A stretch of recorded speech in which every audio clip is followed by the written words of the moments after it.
No nosso estudo do Novo Testamento, estamos na Bíblia, no Evangelista Mateus, e agora no capítulo 20, onde Emmanuel, no livro Caminho, Verdade e Vida, vai destacar um versículo daquela passagem do pedido dos filhos de Zebedeu. E assim diz este trecho que se inicia no versículo 20 e no versículo 22, Emmanuel vai fazer uma consideração para as nossas reflexões. Pedido dos filhos de Zebedeu. Nisto aproximou-se a mãe dos filhos de Zebedeu com os seus filhos e prostrou-se diante de Jesus para lhe fazer uma súplica. Perguntou-lhe ele: "O que queres?" Ela respondeu: "Ordena que estes meus 2 filhos se sentem no teu reino, um à tua direita e o outro à tua esquerda." Jesus disse: "Não sabes o que pedis. Podeis vós beber o cálice que eu devo beber?" "Sim", disseram-lhe. "De fato, bebereis meu cálice. Quanto, porém, ao sentar-se à minha direita ou à minha esquerda, isto não depende de mim. Vou-lo conceder. Estes lugares cabem àqueles aos quais meu Pai os reservou." Estranhamente, né, esse pedido daquela mãe, querendo, né, e dizendo que queria que ficasse ao lado de nosso Mestre Jesus, acho que como todos nós queremos ficar, mas que Jesus, quando indaga: "Bebereis do cálice que eu bebo?" Eles dizem que sim, mas na realidade o cálice que Jesus toma é amargo. Nós sabemos disso quando ele, de fato, foi depois crucificado.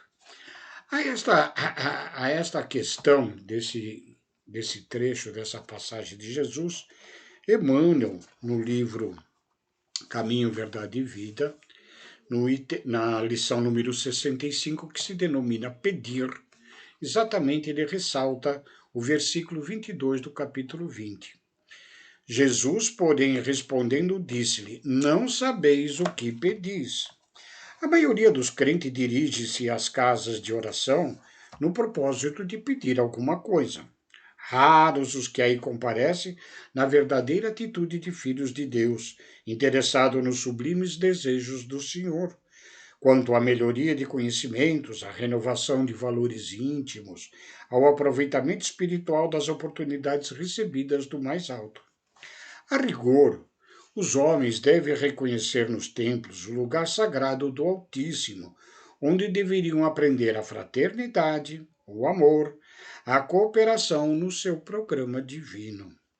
Quase todos, porém, preferem o ato de insistir, de teimar, de se imporem ao paternal carinho de Deus, no sentido de lhe subornarem o poder infinito. Pedinchões inveterados abandonam, na maioria parte das vezes, o traçado reto de suas vidas, em virtude da rebeldia suprema nas relações com o Pai. Tanto reclamam que lhes é concedida a experiência desejada. Sobrevêm desastres, surgem as dores, em seguida aparece o tédio, que é sempre filho da incompreensão dos nossos deveres. Provocamos certas dádivas no caminho, adiantamo-nos na solicitação da herança que nos cabe, exigindo prematuras concessões do Pai, à maneira do filho pródigo. Mas o desencanto constitui-se em veneno da imprevidência e da irresponsabilidade. O tédio representará sempre o fruto amargo da precipitação de quantos se atiram a patrimônios que não lhes competem. Tenhamos, pois, cuidado em pedir, porque, acima de tudo, devemos solicitar a compreensão da vontade de Jesus a nosso respeito.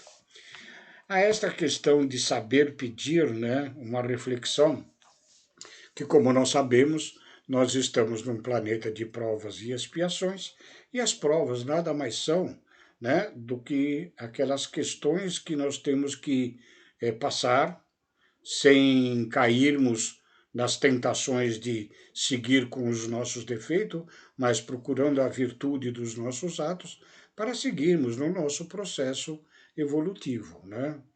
Então, muitas vezes, no próprio plano dos espíritos, né, nós pedimos paciência. Ai, Jesus, dai-nos paciência. E aí vem na nossa existência, né, para nós sermos provados na paciência, para que as tenhamos como virtude. Então, nós seremos sempre cercados de pessoas que irão testar a nossa paciência o tempo todo, né?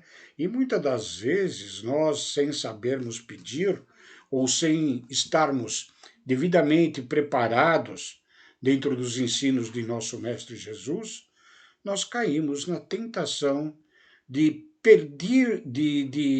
perdermos, entre aspas, esta paciência, coisa que nós não tínhamos de fato, né? Ninguém perde o que não tem.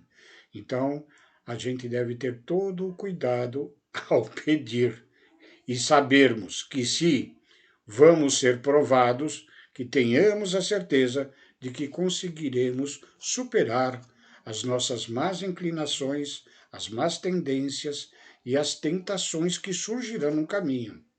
Estas tentações, Jesus já sabia que todos nós as teremos nas provações da nossa existência, que a prece sublime que ele nos deixou no Sermão do Monte termina mais ou menos assim: não nos deixeis cairmos em tentações, porque as tentações existirão para todos nós o tempo todo. Fiquem com Deus, muito obrigado e um beijo a todos.